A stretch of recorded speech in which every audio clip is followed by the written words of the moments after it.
안녕하세요. 반갑습니다. 좋은 아침입니다. 많은 분들이 오셔서 하나님께 찬양하고 함께 예배함이 기쁨입니다.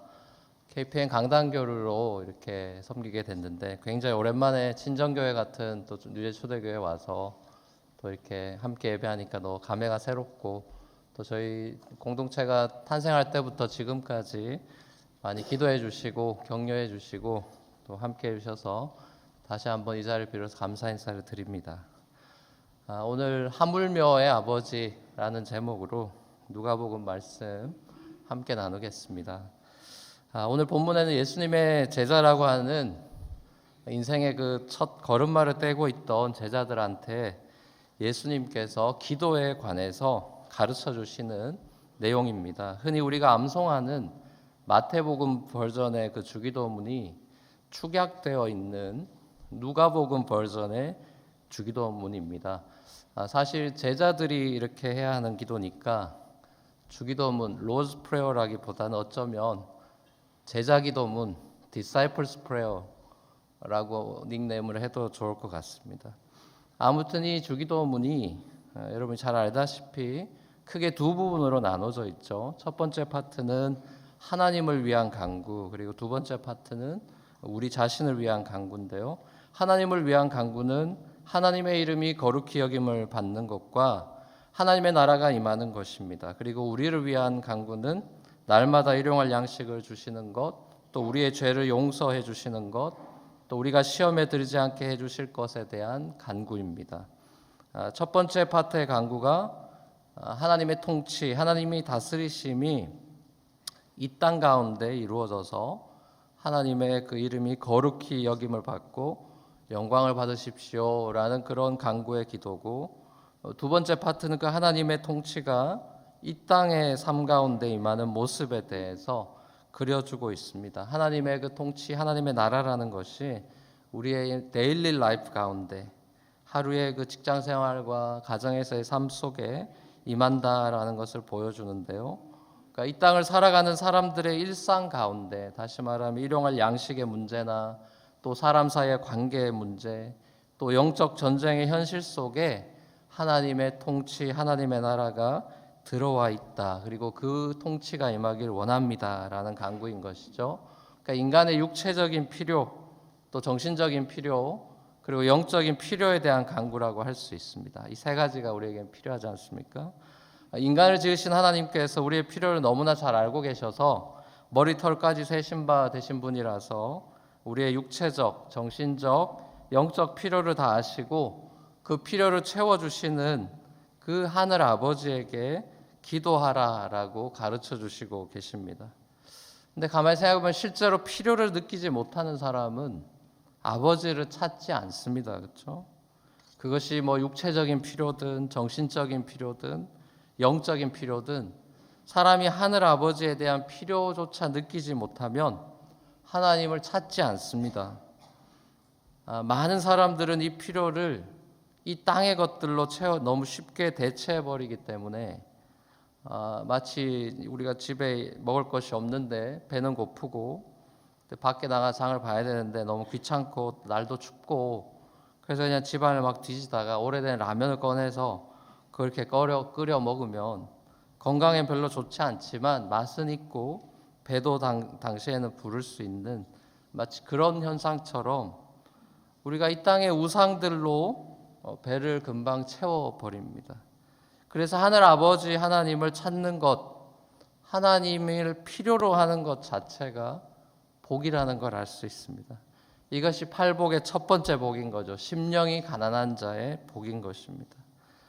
저와 여러분들의 삶을 가만히 살펴보면 늘 가난하고 부족한 게 많아요. 늘 필요한 게 너무 많습니다. 돈도 필요하고 집도 필요하고 먹을 것도 필요하고 운동도 필요하고 교회도 필요하고 필요한 게 너무나 많죠. 끊임없이 부족한 것들이 생겨납니다. 생활용품도 쉽게 떨어지고 망가져서 또 새로 구입해야 합니다. 옷이나 신발이나 생필품 늘 모자라요. 전 딸이 셋인데 딸들이 화장실 휴지를 그렇게 많이 쓰는 줄 몰랐습니다. 금방 떨어져요. 얼마 전에 제가 채워놓은 것 같은데 또 채워넣어야 되고 자동차 기름도 왜 이렇게 빨리 떨어지는지 또 주유소를 들러야 합니다. 그러니까 우리는 우리의 필요를 채워나가는 그런 일상의 삶을 살아가고 있습니다. 하나님의 나라라는 것이 어디 뜬구름 잡는 나라가 아니라 어디 막 하늘에서 영혼만 날아다니는 나라가 아니라 하나님께서 다스리시는 이 땅 가운데 임하는 일상의 나라라는 것을 우리는 예수님의 비유를 통해서 알 수 있습니다. 그래서 주기도문의 두 번째 그 기도들이 일용할 양식으로 출발하는 걸 알 수 있는 것이죠. 아무튼 하늘 아버지, 다시 말해 우리의 영원한 진짜 아버지는 저와 여러분들의 필요를 채워주기를 원하시는 좋은 분이다. 이것이 오늘 예수님 메시지의 핵심입니다. 우리가 기도한 어떤 그런 간절함의 정도보다 더 중요한 것이 우리가 누구한테 기도하느냐라는 기도의 대상이라는 것이죠. 우리 기도를 들으시는 분이 변치 않는 사랑의 하늘 아버지임을 기억해라. 이게 이제 예수님의 오늘 메시지의 핵심인데요. 이 메시지를 강조하시기 위해서 두 가지 일러스트레이션을 하십니다. 하나는 많이 쓰시는 패러블 형태로 비유로 말씀하시고, 하나는 예를 들어서 예시로 example로 얘기하시는데, 하나는 친구의 비유이고 하나는 아버지와 아들과의 관계에 관한 예시입니다. 예수님의 비유라는 것이 항상 일상을 소재로 삼으시죠. 친구 사이에 실제로 벌어질 법한 이야기를 아주 위트 있게 오늘 이야기해 주고 있습니다. 네가 하루에 힘든 일과를 마치고 가족들과 이제 저녁도 먹고 불 다 끄고 이제 잠자리 들어서 쉬면서 자려고 하는데 옆집 친구가 대문을 막 두드리면서 제 이름을 부르면 이년아 문 열어라. 욕이 아닙니다. 이년아 이년아 문 열어라. 이렇게 쾅쾅쾅 그렇게 이제 하면 계속해서 이제 부르면 그 소리가 귀찮아서라도 일어나서 문 열어줄 거다. 자, 이 비유에 담긴 의미가 뭘까요? 이 친구는 친구됨이라는 건 언제든지 급할 때 잠옷바람으로도 찾아갈 수 있는 관계고, 계속해서 두드리면 친구가 반드시 문 열어줄 거다라는 확신을 가지고 갔겠죠. 그 안에 친구는 설사 귀찮더라도 이 친구의 간청 때문에 어쩔 수 없어라도 잠자리를 박차고 다시 옷을 입고 불 켜고 잠을 설치면서라도 부엌에 가서 빵 꺼내가지고 줄 거다. 자, 그런데 여기서 우리가 잠깐 이제 생각해 볼 대목은 이 비유에 나오는 이 간청함이라는 단어인데요. 이 그리스 원어는 아나데이아라는 단어입니다. 이 단어는 간청으로 많이 번역돼 있지만 많은 또 다른 학자들은 이 단어를 부끄러움을 피하기 위함으로 번역도 많이 합니다. 그러니까 간청함이라는 단어 대신 이 아나데이아라는 뜻이 부끄러움을 피하기 위함. 자, 이게 왜 이런 번역이 가능하냐 하면 팔레스타인 그 당시의 문화권에서는 손님 접대, 이 하스피탈리티라고 하는 것이 너무 중요한 문화였습니다. 옛날엔 뭐 호텔도 없고 그런 게 없죠. 그러니까 이게 손님 나그네들이 많기 때문에 그 손님 접대라는 것이 굉장히 중요한 문화였습니다. 창세기 18장에도 보면 소돔성의 이야기에서 그 롯의 이야기도 다 그런 컨텍스트 안에 있습니다. 그러니까 옛날엔 특별히 팔레스타인과 이 동양적인 문화권에서는 이 가정이나 또 사회가 한 개인과 분리되어 있지 않았죠. 지금 서구 사회처럼 개인주의라는 게 없을 때였습니다. 개인주의로 살 수가 없는 세상이었죠. 그러니까 팔레스타인 문화권에서는 한 가정에서 벌어지는 일이 바로 마을 전체가 하는 일이기도 했습니다. 그래서 한 가정의 결혼식이나 뭐 장례식 이런 게 다 마을 전체의 일이었고, 한 가정에 찾아오는 방문객도 마을 전체의 방문객이기도 했습니다. 그래서 이웃 마을이나 외지에서 찾아오는 손님들은 마을 전체가 공동으로 환대해줘야 되는 그런 책임이 있었습니다. 그러니까 만일 어느 한 가정에서 손님이 찾아와서 환대를 받지 못하면 그 마을 전체의 그 체면이 요즘으로 치면 이미지가 안 좋아져서 수치를 당하게 되는 것이죠.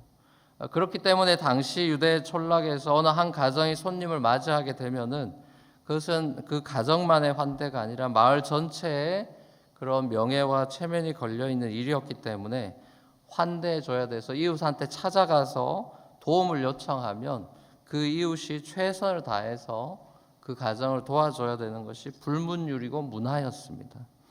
만일 핑계를 대고 도움을 거절하는 경우에는 마을 전체로부터 그 사람이 손가락질도 받고 부끄러움과 창피를 당하는 그런 티피컬한 honor and shame 컬처였습니다.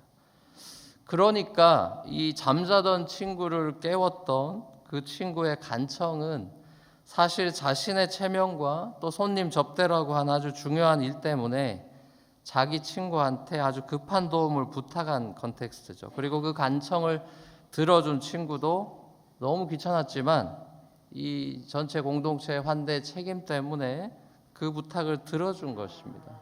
그 얘기를 이제 예수님께서 하고 계시고, 두 번째 이제 예로 드시는 것은 이 아버지와 아들의 관계입니다. 아들이 생선 달라고 하는데 생선 대신에 뱀 주고 계란 달라고 하는데 정갈 줄 사람이 있겠냐 이렇게 말씀하시는데, 이 첫 번째 생선 달라는데 뱀을 주겠냐 하시는 거에 대해서 아마 한국 컨텍스트에서는 한국 아버지는 생선 대신에 뱀을 줄 것 같아요.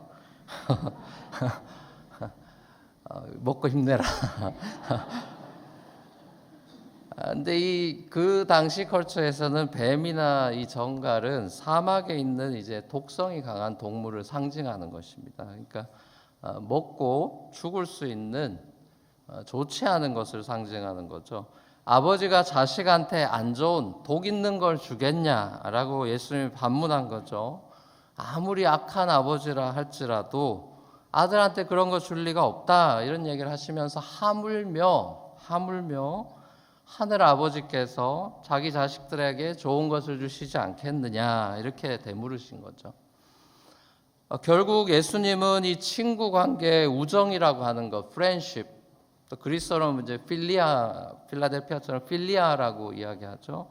그리고 아버지의 아들을 향한 자식, 그래서 이제 스톨케라고 그리스어로 얘기하는데, 이 두 가지 필리아와 스톨케 예를 드시고, 이 사실 이 두 가지 사랑이 인간의 그 내추럴한 사랑 가운데서는 가장 최고의 사랑이라고 할 수 있는 그 두 가지 사랑을 예로 드시고 나서 이제 마지막으로 예수님께서는 이 하늘 아버지의 사랑, unconditional love라고 하는 이 우리에게 아가페 사랑으로 알려진 이 사랑을 말씀하고 있는 것입니다.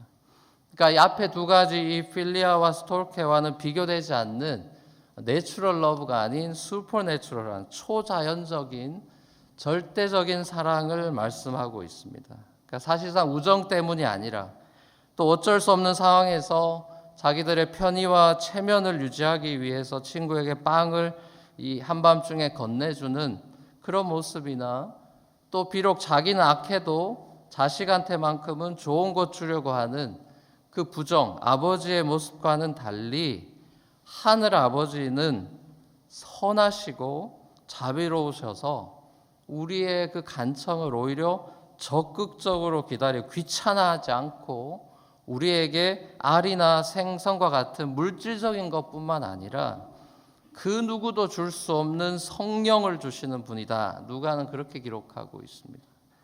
말 그대로 우리가 기도할 때 성령을 주신다는 얘기는 하나님의 존재가 우리 존재 안으로 들어오셔서 연합이 된다는 말을 하는 것입니다. 그러니까 기도 시간이라는 것은 하나님과 우리가 그리스도 안에서 성령 안에서 하나가 되는 것이에요. 실제로 우리는 하나님은 저와 여러분들에게 성령을 주시기 위해서 성령 주시기 전에 먼저 하신 게 있죠. 외아들을 먼저 주셨습니다. 절차가 있어요. 성자 예수님이 우리를 품기 위해서 인간의 모습으로 성육신에서 이 땅에 오셨고 악한 저와 여러분들을 십자가에서 용서하시고 품어주셨습니다. 그리고 하나님이 그 예수님을 다시 살리시고 부활시키셔서 그 부활의 영이신 성령을 우리에게 불어넣어 주셨고, 우리가 이제 성령이 우리 안에 내주하셔서 성령께서 우리 안에서 기도하시죠. 말할 수 없는 탄식으로 기도하시면서 우리의 삶을 지키고 마치 구름기둥 불기둥과 같이 인도하고 계신 거죠. 이것이 하늘 아버지의 조건 없는 사랑인 것입니다. 우리가 이렇게 잘하면 성령이 인도해주고 우리가 잘못하면 안 해주고 이런 게 아니라, 우리가 하나님 앞에 잘하면 사랑받고 잘못하면 사랑 못 받는 것이 아니라, 우리의 죄에도 불구하고 하나님 자신의 명예를 위해서, 자신의 이름의 거룩함을 이 땅에 드러내기 위해서 저와 여러분들을 사랑해 주시고 구원해 주시는 것입니다. 이 하늘 아버지의 아가페 사랑이 앞에 나오는 친구나 또 아버지와는 큰 대조를 보이고 있는 것이죠. 결국 이 하늘 아버지의 아가페 사랑이 저와 여러분들의 기도의 그 파운데이션이 되는 것입니다. 나는 너희를 무조건 사랑한다. 조건 없이 사랑한다. 구해라, 찾아라, 문을 두드려라. 이것도 원어적으로는 계속이라는 의미가 있습니다. 계속 구해라, 계속 찾아라, 계속 두드려라. 계속 들어주시겠다는 얘기죠. 현재 명령형으로 되어 있습니다. 기도의 응답에 대한 확신을 가지고 기도하라는 메시지입니다. 저와 여러분들의 기도 생활의 가장 큰 걸림돌이 뭘까요? 많은 경우는 아마 기도 응답에 대한 확신이 없기 때문일 겁니다. 과연 나의 이 기도가 응답이 될까? 하나님이 내 기도를 정말 들어주시나? 기도하면서 의심이 들고 불안하죠. 또 때로는 내 기도가 응답되지 않아서 하나님께 서운하고 화가 나기도 한다는 거죠. 우리가 기도할 때 그러나 기억해야 하는 것은, 하나님께서 내가 기도하면 내가 구하는 것을 주신다고 약속한 것이 아니라 무언가를 얻게 될 거고 무언가를 찾게 될 거라고 했는데, 그 무언가가 나와 있질 않아요. 실제로 그 원어도 It will be given to you, 미래 수동태로 되어 있습니다. 우리가 찾으면 하나님이 주시는데, 마태복음 표현으로는 좋은 것을 주신다. 오늘 말씀에선 성령을 주신다고 되어 있죠. 문을 두드리면 문이 열리는데, 내가 원하는 어떤 승진의 문, 자녀 명문대학 입학의 문, 이런 것들이 열린다는 의미라기보다는 하늘의 문이 열려서 하나님을 만나게 되고, 하나님께서 나에게 필요한 것들을 주시고, 내가 원하는 것이 하나님이 원하시는 문으로 우리를 인도해 가신다는 것이죠. 우리가 원하는 건 이집트로 가고 싶을 때가 많잖아요. 편하게 살고 싶다고요. 가나안으로 가야 되는 것입니다. 하나님이 우리를 인도하시는 것이 다르죠. 결국 간청하는 주기도문을 가르쳐 주시고, 또한 이 기도의 필요성을 강조하신 예수님의 기도에 대한 이 가르침의 핵심은 주기도문의 시작과 또 예수님의 오늘 말씀의 마지막에 나오는 이 한 단어, 아버지라는 것에 방점이 있는 것입니다. 이 하물며의 아버지 하나님이 저와 여러분들의 아버지 되신다는 것을 믿는 사람만이 끈질기게 기도한다라는 거예요. 그분의 선하심을 의심하지 않는 사람만이 누가복음 18장에도 나오는 그 강청하는 과부와 같이 포기하지 않고 기도한다라는 것입니다. 누가복음 18장에 나오는 그 불의한 재판관에게 계속 찾아가서 간청하는 그 과부 비유도 결국 그 핵심 메시지를 비유로 시작하시기 전에 예수님께서 직접 말씀하시면서 이런 말씀을 하셨습니다. 너희가 항상 기도하고 낙심하지 말아야 될 이유를 내가 비유로 얘기해 줄게. 그러면서 그 얘기를 하셨어요. 그리고 그 비유를 마지막 랩업 하시면서 제자들한테 질문으로 그 패러블을 마칩니다. 인자가 올 때에 믿음을 보겠느냐 그러셨어요. 그러니까 결국 이 기도의 싸움이라는 것은 믿음의 싸움인 것입니다. 내 안에 일어나는 이 불신앙, 의심, 회의와 절망, 이쪽 사이드와 하나님 아버지의 선하심에 대한 끈질긴 신뢰와의 싸움인 것이죠. 하나님에 대해서 계속 실망할 것인가? 아니면 그럼에도 불구하고 나를 위해 죽으신 예수님을 통해 십자가에서 확증하신 그 사랑을 신뢰하고 성령도 약속하신 그 하나님의 아가페 사랑을 믿으며 성령을 쫓아 기다리면서 믿음으로 계속해서 살아갈 것인가 하는 내적 갈등과 싸움인 것입니다. 가나안 가느냐 중간에 포기해버리느냐입니다. 그러니까 기도 자체가 영적 전쟁인 것이죠. 어디 딴 데 가서 싸우는 게 아니라 내 안에서 영적 전쟁이 일어나고 있는 것입니다. 이런 의미에서 기도라는 것은 긴 과정인 것입니다. 내 삶 전체가 기도인 거죠. 우리가 어떤 삶에 하나님이 주시는 열매와 결과로 기뻐하는 것이 아니라 하나님의 그 자녀됨이라는 정체성 때문에 기뻐하는 삶이 크리스찬의 삶의 핵심이죠. 그게 웨스트민스터 소요리 문답 1문답 아닙니까? 하나님을 인간의 제일 되는 목적이 무엇입니까? 하나님을 영화롭게 하고 그를 영원토록 즐거워하는 것입니다. 그것이 기도의 삶입니다.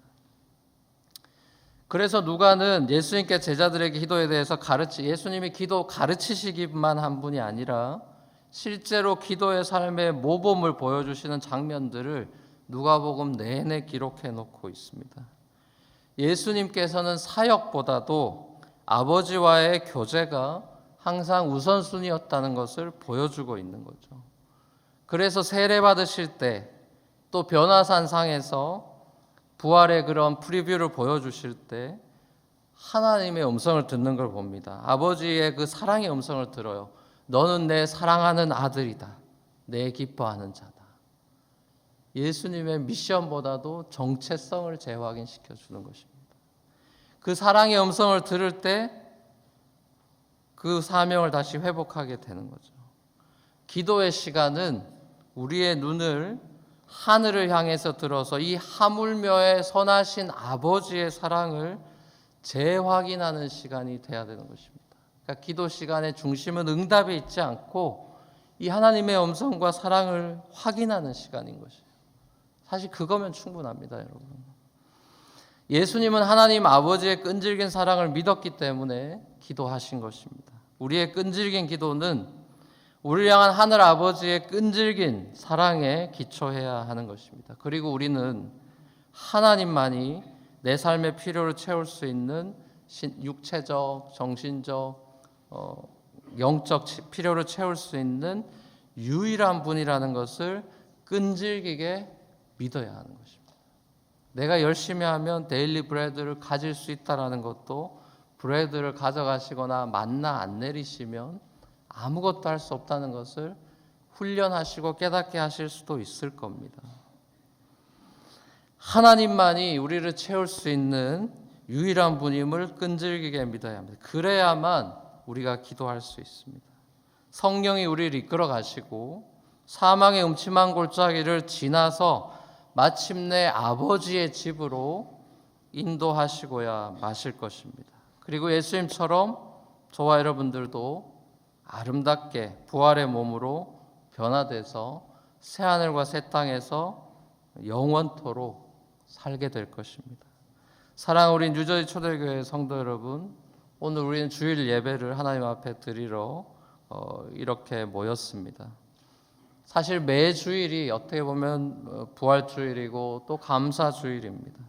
초대교회 이스테기 성도들은 예수님의 그 부활을 너무나 기뻐하면서 경축하면서 기념하고 토요일 안식일 후에 주일에 또 모여서 그 예배를 드렸고 그것이 오늘날 우리 이제 신약의 전통이 돼서 우리도 주일에 모여서 예배를 합니다.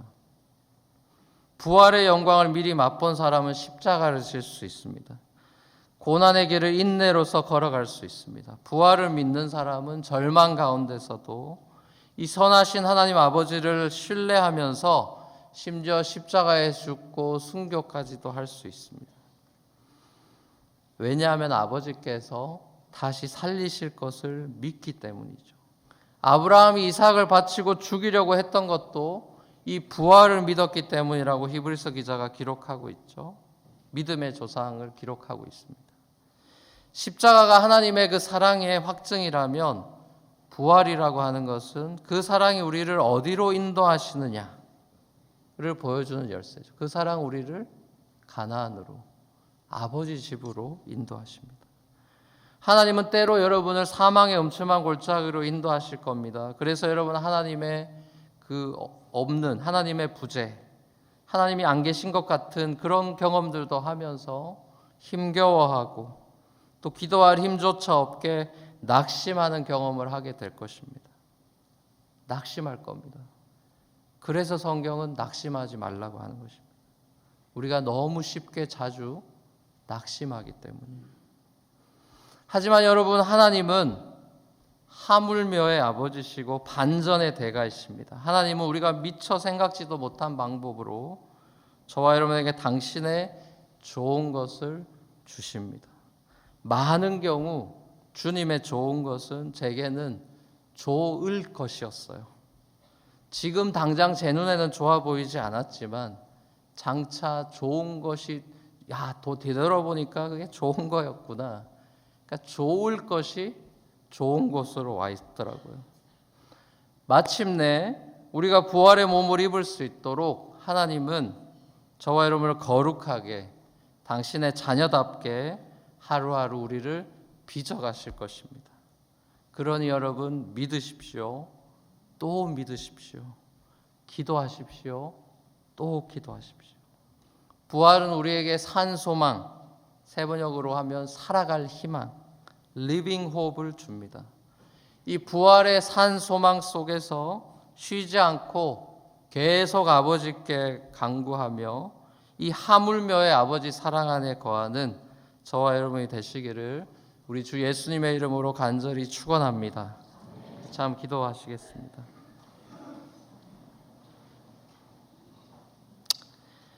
사랑의 아버지 하나님, 오늘 우리에게 아버지로서 아들에게 또 딸에게 말씀해 주셔서 감사합니다. 죄인된 우리, 하나님의 자녀라 부름받기에는 너무나 부끄럽고 거룩한 자라고 성도라고 이름 받기에는 너무나 과분한 저희를 긍휼히 여겨주셔서 하나님 아버지의 아들, 딸 삼아주신 그 놀라운 은혜에 감사드립니다. 육신의 아버지도 좋은 것을 주시는 분이라면 하물며 하늘에 계신 너희 아버지께서 너에게 성령을 주시지 않겠냐고 말씀하신 대로 약속대로 저희에게 보혜사 성령 주셔서 감사드립니다. 그 아버지 사랑 안에서 어떤 어려움 속에서도 건강한 자존감을 가지고 감사함으로 주 앞에 영광 돌리는 유저희 초대교회 모든 성도님들 되도록 축복하여 주시옵소서. 예수님의 이름으로 기도합니다. 아멘.